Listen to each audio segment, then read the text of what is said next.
The last hope. The command center of the Galactic Alliance's final stronghold was eerily quiet, despite the dozens of beings working at their stations. The massive holographic display dominating the center of the room showed the inexorable approach of the Void Dominion's fleet. Countless ships marked in crimson red, advancing like a tide of blood toward their position. High Commander Viridian stood with his forearms clasped behind his back, his usually pristine blue scales now dulled with exhaustion. For 37 cycles, the Alliance had fought against the Dominion's expansion. For 37 cycles, they had watched as world after world fell, as species after species either perished or submitted to the Dominion's rule. Status report. Viridian's voice was low, but carried across the command center. Strategic Officer Tela, her slender form hunched over a data terminal, didn't look up as she responded. The evacuation of Nexus Station is 60% complete. The civilian transports will require another 14 hours to reach the jump point. The Dominion fleet will be within firing range in 12. Tactical Officer Krev added, his metallic exoskeleton clicking nervously. Viridian closed his inner eyelids slowly. Then we stand and fight. With what? Science Officer Lorith asked, her luminescent tendrils dimming with despair. We have 23 combat-capable vessels remaining. They have over 500. Our planetary shields will not withstand concentrated bombardment for more than a few hours. The room fell silent again. They all knew the truth. This was the end. After decades of resistance, the last free systems of the Alliance would fall. The Void Dominion, with their biological weapons that turned entire populations into mindless drones, and their ruthless determination to assimilate all sentient life into their collective, would finally achieve total victory. There must be something we haven't tried, Viridian insisted, though even he could hear the hollow tone in his voice. Some weapon, some strategy, some ally we haven't contacted. Lorith's tendrils twitched in what passed for a bitter laugh among her kind. We've exhausted every option, Commander. Every species capable of space travel in our known galaxy has either joined us or been conquered by the Dominion. Actually, the quiet voice came from an unexpected corner of the room. All eyes turned to Junior Archivist Zenith, a young Memorian who rarely spoke during command meetings. His crystalline form shifted uncomfortably under their collective gaze. Speak, Archivist, Viridian commanded. There is one species we haven't contacted, Zenith said, his voice growing firmer. They're called humans. The command center erupted in murmurs. Viridian silenced them with a raised hand. Humans? From Sol system? Krev asked incredulously. They're a primitive species. Pre-FTL. They'd barely managed to reach their own satellite. That information is outdated, Zenith replied, his crystalline form glowing with excitement as he accessed the archival database. Our last contact with Sol system was over 300 years ago, when the Great Council deemed them too volatile for inclusion in galactic society. Too volatile. Tela's antennae twitched with curiosity. The assessment team reported that humans had an unusual propensity for violence, technological advancement at the expense of environmental stability, and most concerning, an individualistic nature that made them resistant to collective decision-making. Viridian frowned. That hardly sounds like the ally we need. But there's more, Zenith continued, moving to the central console. May I, Commander? At Viridian's nod, Zenith interfaced with the holographic display. The image of the approaching Dominion fleet minimized to one corner, replaced by historical records. Humans were classified as a species to monitor but not contact. However, the monitoring satellites we left in their system went offline approximately 250 years ago. The Great Council never sent replacements due to the war beginning shortly after. So we have no idea what they're like now, Lorith observed. Correct. But based on their technological progression rate before we lost contact, and assuming it remained constant, Zenith manipulated the display, showing a chart with an exponential curve. They should be at least approaching FTL capability by now, possibly more. And what makes you think these humans would help us? Krev demanded. Even if they've achieved space travel beyond their system, why would they join a losing war? Zenith hesitated. The assessment team's report included psychological profiles. Humans exhibited extreme responses to perceived injustice, particularly when it involved the suffering of others. They formed strong social bonds not just within their species, but with other creatures they considered sentient. And most importantly, Zenith pulled up one final file. They were remarkably skilled at warfare. The display showed ancient human conflicts, primitive by galactic standards, but shocking in their intensity and innovation. The assessment team concluded that humans were too unpredictable and dangerous to join galactic society precisely because they couldn't be controlled or predicted like other species, Zenith finished. But maybe what we need right now isn't another predictable ally.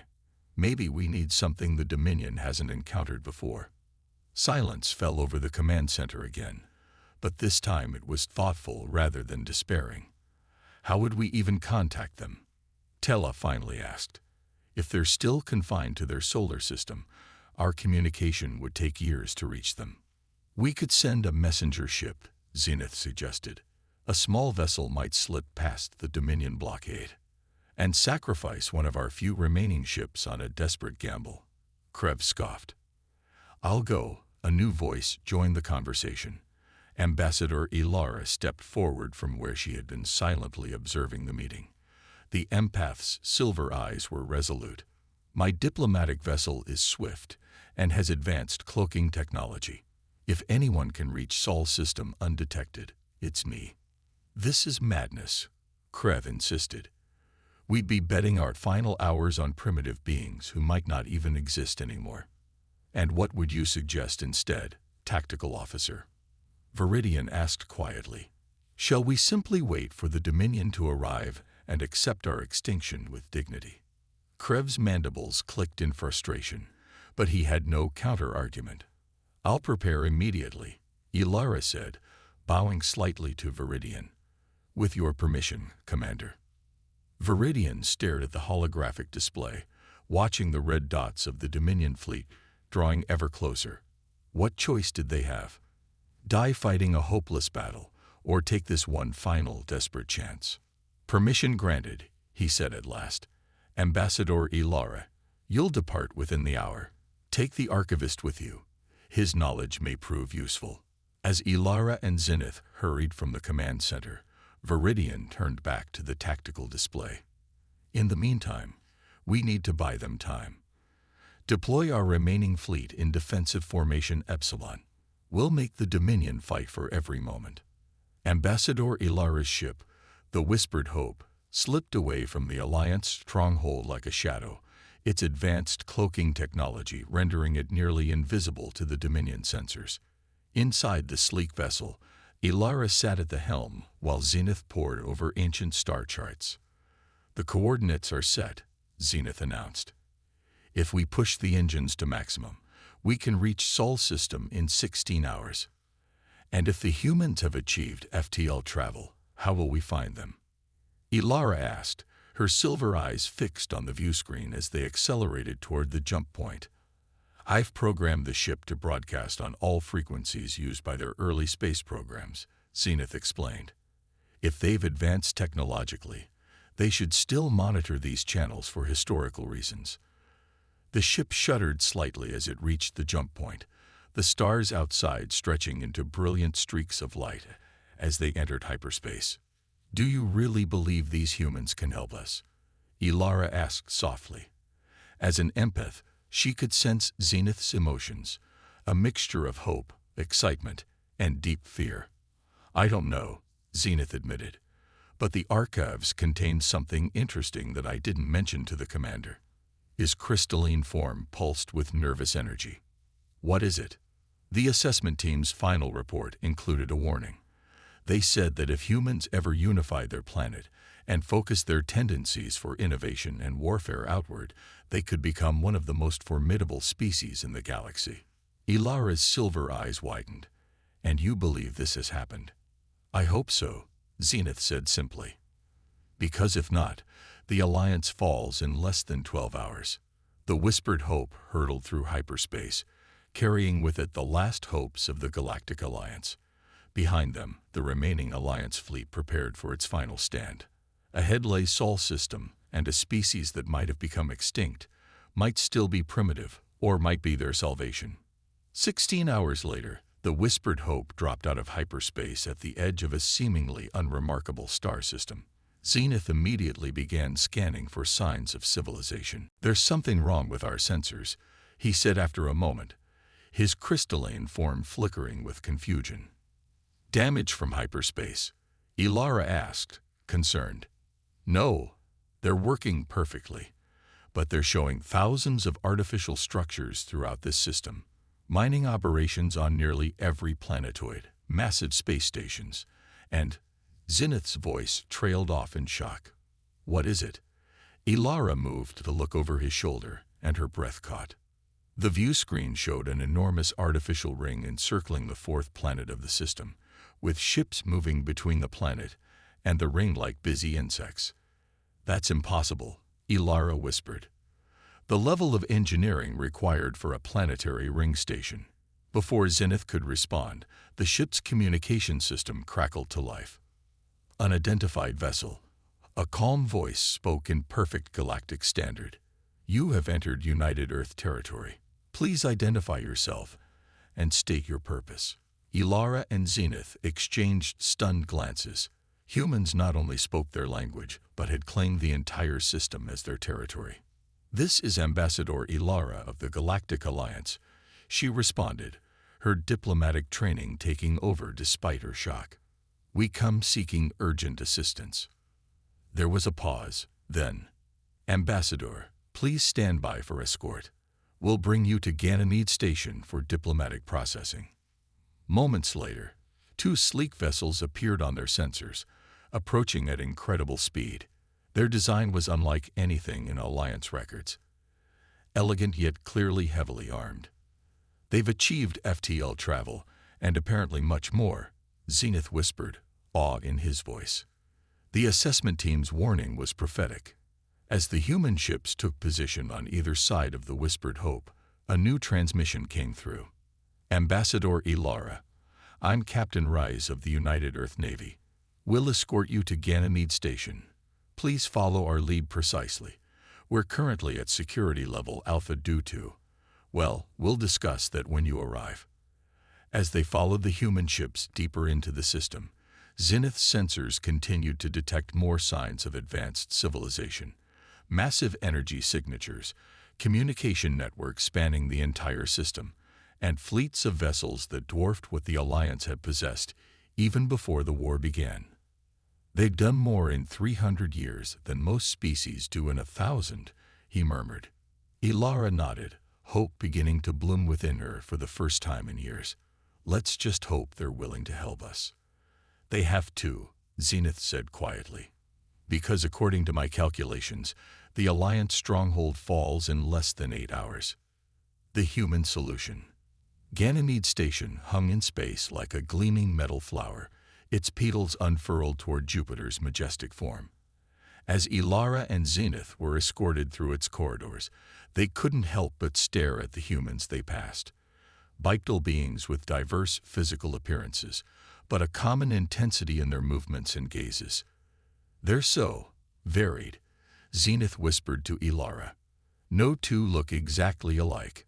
"Focus, Archivist," Ilara murmured back. "Remember why we're here." They were led to a spacious chamber where a group of humans awaited them.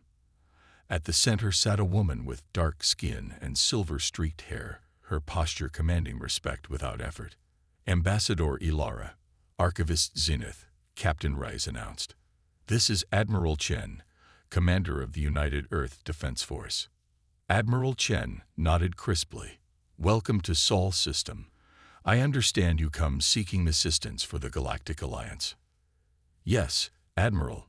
Ilara stepped forward. "The Alliance faces extinction at the hands of the Void Dominion. Our final stronghold will fall within hours without intervention." If the Admiral was shocked by this news, she didn't show it. "Please, sit. Tell us everything."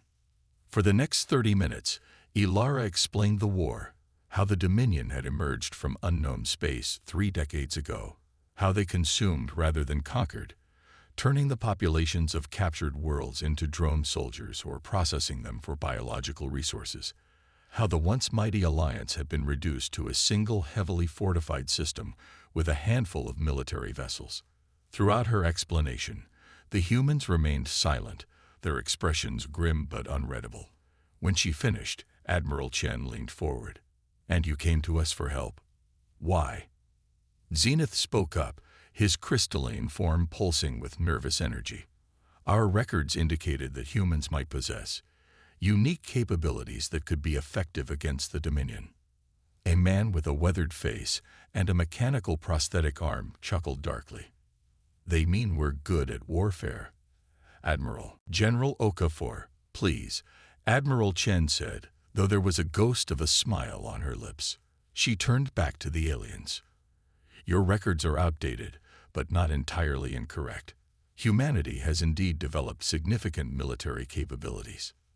She gestured to a holographic display that materialized in the center of the room.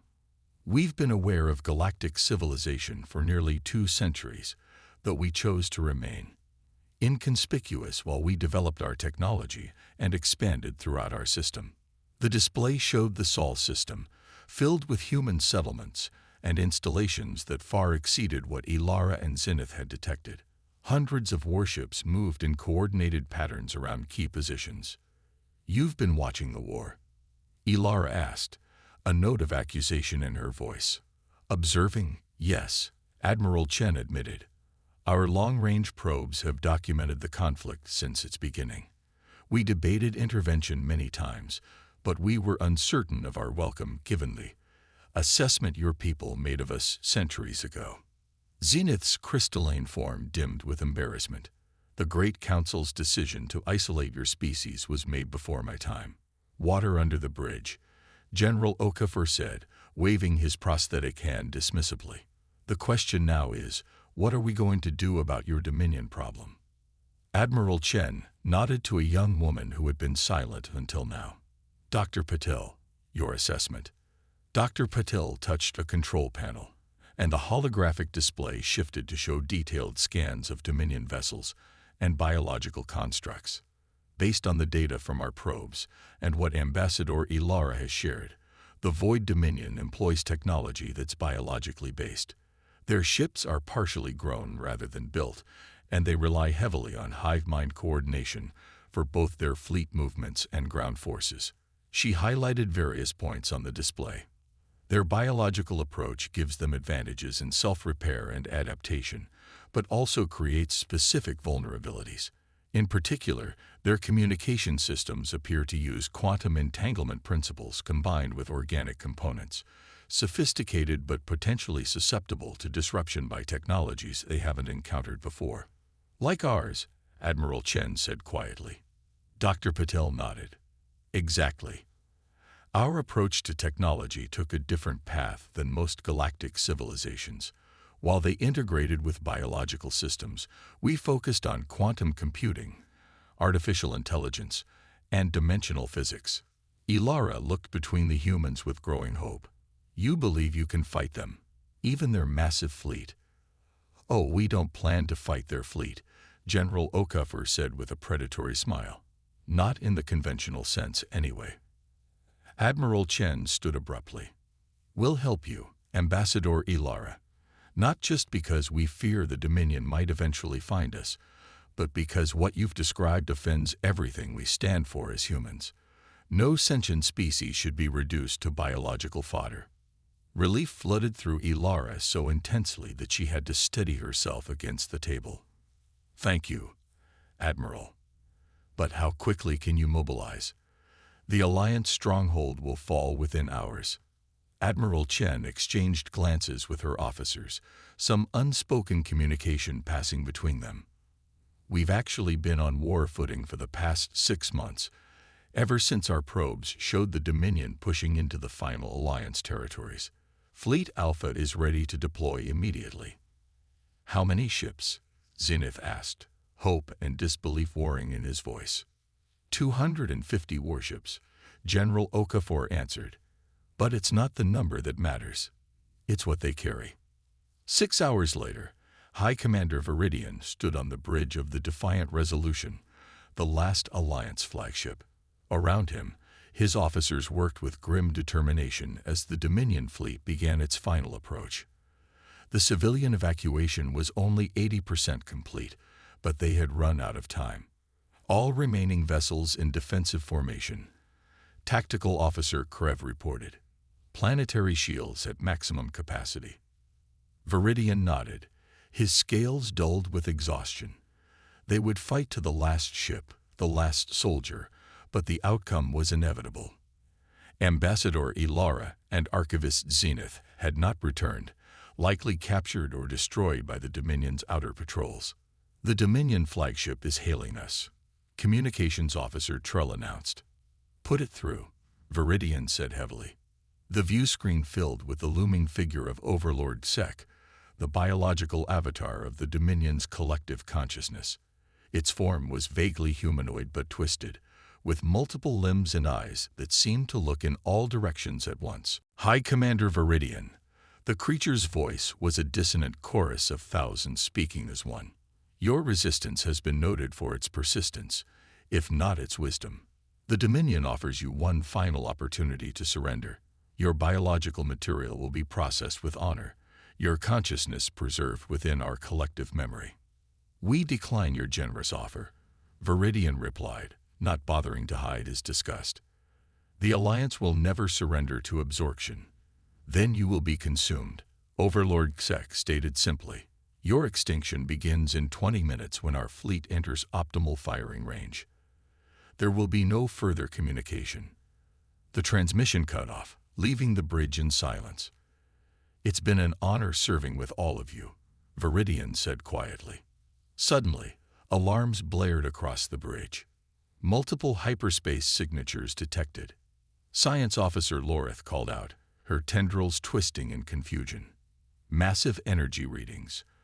The view screen shifted to show space, seeming to tear open behind the Dominion fleet. From the rents in reality emerged ships of an unfamiliar design, sleek, angular vessels with glowing blue energy signatures. Are those human vessels? Strategic Officer Tella asked in disbelief. Before anyone could respond, the communications system activated. Alliance flagship, this is Admiral Chen of the United Earth Defense Force. Ambassador Ilara sends her regards and apologizes for the tight schedule. Please stand by while we deal with your Dominion problem. The human fleet, outnumbered 2-1 by the Dominion, didn't engage in conventional combat. Instead, each human vessel released dozens of small drone-like objects that moved with impossible speed toward the Dominion ships. What are they doing? Krev asked, mandibles clicking nervously.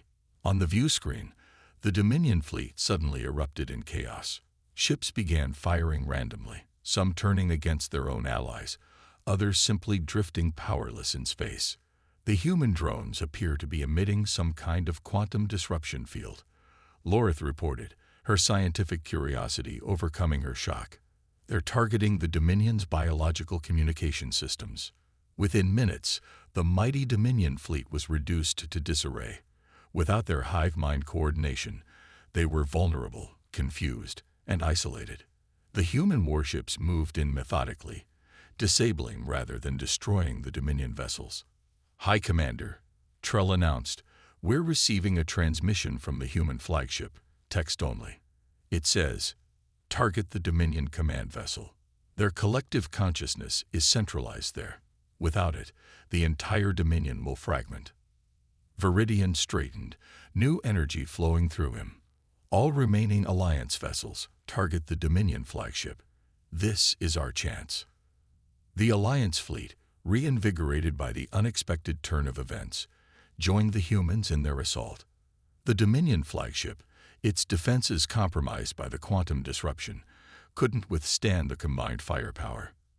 As the massive vessel broke apart, a psychic scream seemed to echo through space, felt rather than heard by every being in the system. The remaining Dominion ships went completely dark, drifting aimlessly. They did it. Tella whispered in awe. The humans actually did it. Hours later, the command center of the Alliance stronghold hosted a very different gathering than anyone had expected. Admiral Chen stood beside Ambassador Ilara, facing the Alliance Council. The Dominion fleet has been neutralized, Admiral Chen reported. Our scientists are already developing methods to safely disconnect the drone soldiers from the hive mind. Many of the beings consumed by the Dominion may be recoverable. You've accomplished in hours what we couldn't do in decades, High Commander Viridian said, still stunned by the sudden reversal of their fortunes. The Alliance owes humanity a debt we can never repay. Admiral Chen smiled slightly. Consider it an introduction. Humanity has been watching the stars for a long time, developing in isolation. We're ready to join the wider galactic community now, if you'll have us. After today, Council Member Zora said warmly, I believe the question is whether the galaxy is ready for humanity. As the formal discussions continued, Archivist Zenith approached Ilara quietly. Do you realize what this means? He asked, his crystalline form glowing with excitement. The assessment team 300 years ago wasn't wrong about humans. They were just looking at them from the wrong perspective. Their individualism, their warfare tendencies, their rapid innovation, these weren't flaws to be feared. They were exactly what the galaxy needed. Ilara watched as Admiral Chen discussed alliance terms with the Council, the human's posture relaxed but commanding. Perhaps the galaxy needs a little volatility now and then, she mused. A reminder that adaptation comes in many forms. The war was lost, Zenith said softly, until we called a human for help. And now, Ilara replied, the galaxy will never be the same. In the space above, human ships continued their methodical work, freeing the first of many worlds from the Dominion's grasp. A new era had begun, with humanity stepping onto the galactic stage, not as conquerors or saviors, but as neighbors who happened to have a very particular set of skills that had changed everything when they were needed most.